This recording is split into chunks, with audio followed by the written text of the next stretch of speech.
Nahihiya po, pero ito po yung tanong niya at nandito po siya. Si Sister Joy po. Sister Joy. Sabi niya po, bakit daw po hindi pa rin daw po tawag doon nakakaahon kahit doble-doble na po ang kain, hindi pa rin po umaangat yung buhay po.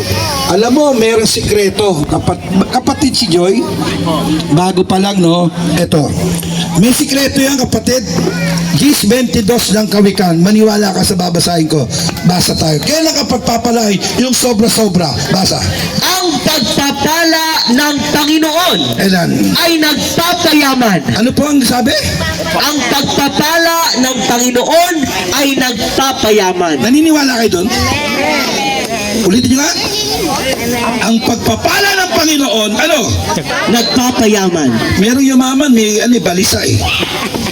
May tumama sa loto, puro problema inabot eh. Napatay pa eh. Tama, mali. Pero may pagpapala na hindi walang kapanglawan. Basa, tuloy mo bro. At hindi niya idinadagdag ang kapanglawan. Tanong ngayon, paano ako pagpapalain, Lord? Para naman yung kinikita ko, para namang napupunta lang naman sa tubig, parang umaagos lang, hindi namin napapakilabangan. Gusto mong pagpalain ka ng Diyos, sumunod ka sa Panginoong Diyos. Gusto nyo basahin ko? Na ang sumusunod sa Diyos, bawa, uuwi ka ng bahay, mauuna pa yung pagpapala. Amen? Deuteronomio, basa tayo. 28:1 hanggang 3. Sino ang mga pinagpapala ng Diyos, Brother J? Basa.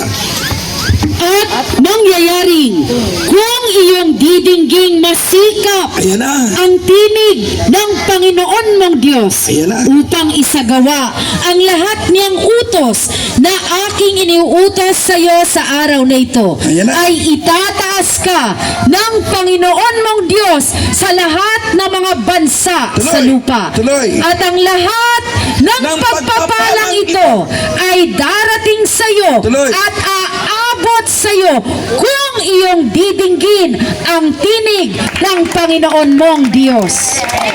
Subukan mo lang magsimba, kapatid. Tuloy-tuloy ka lang magsimba. Makikita mo, kahit walang pera o may pera, masaya ka. Hindi ka magkukulang, hindi ka pababayaan ng ating Panginoong Kristo. Kaya sumunod ka lang, kapatid. Subukan mo lang, makikita mo. Kami, hindi naman malalaki sweldo namin. Kaya lang, kami lahat nagtatrabaho. Hindi kami palamunin ng simbahan, di ba, kapatid? Hindi kami palamunin. Lahat kami nagtatrabaho.